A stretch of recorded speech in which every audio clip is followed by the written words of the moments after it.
দেখুন, আপনার যে ই-শ্রম কার্ডটি কেন্দ্র সরকার দ্বারা নির্মিত হয়েছিল, ওই যে ই-শ্রম কার্ডটি কোনো কারণবশত আপনার হারিয়ে গেছে। তো ওই ই-শ্রম কার্ডটি আপনি অনলাইন থেকে ডাউনলোড করবেন কিভাবে? যদি প্রসেসটা জানতে চান ভিডিওটা শেষ অবধি দেখুন। এর জন্য আপনাকে যে কোনো ব্রাউজারে চলে আসতে হবে। আসার পর এখানে আপনি সার্চ করবেন ই-শ্রম। তো এই যে দেখুন e-shrom.gov.in আপনার এই যে পোর্টালটি, আপনি এখানে চলে আসবেন। তো এখানে আসার পর দেখুন এই যে আপনার গো টু মেন পেজ, আপনি এখানে ক্লিক করবেন। এদিকে আসবেন, এখানে দেখুন আছে আপনার রেজিস্টার অন ই-শ্রম। এই যে অলরেডি রেজিস্ট্রেশন লগইন, আপনি এখানে আসবেন। রেজিস্টার মোবাইল নাম্বারটি আধারের সঙ্গে লিঙ্ক করা আছে, আধারের সঙ্গে আপনি ওই লিঙ্কটি এখানে মোবাইল নাম্বারটি এখানে দিবেন আর ক্যাপচার কোডে ফিল করে সেন্ড ওটিপি ক্লিক করবেন। ওই রেজিস্টার মোবাইল নাম্বার একটি ওটিপি যাবে, ওটিপিটা এখানে বস করিয়ে আপনাকে আবার এখানে দ্বিতীয়বার ক্যাপচার কোডটি দিয়ে সাবমিটে ক্লিক করবেন। আমার নাম্বারটি এখানে আপনাকে বসিয়ে দিতে হবে। এখানে আপনি লগ ইন যে ওটিপি আছে আপনি এখানে ক্লিক করবেন। ক্লিক করার পর আপনি এই যে আবার ক্যাপচার কোড এখানে বসে আপনাকে সাবমিটে ক্লিক করতে হবে।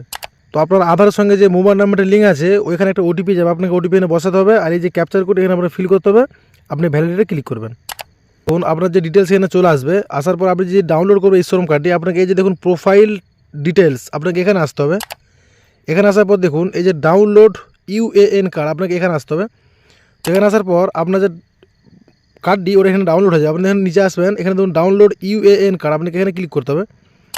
আসবে, আপনি এখানে ডাউনলোড হাত দেবেন, আপনার যে ডাউনলোড ওটা প্রসেসিং স্টার্ট হয়ে যাবে। তবে আপনার ই-শ্রম কার্ড ডাউনলোড করতে পারবেন। যদি ভিডিও ভালো লাগে আপনারা বন্ধুদের সাথে অবশ্যই শেয়ার করবেন। আর আপনি যদি আমাদের প্রোফাইলে নতুন অতিথি হয়ে থাকেন তো প্রোফাইলটি ফলো করাবেন নেক্সট এরকম ইনফরমেশন পাওয়ার জন্য।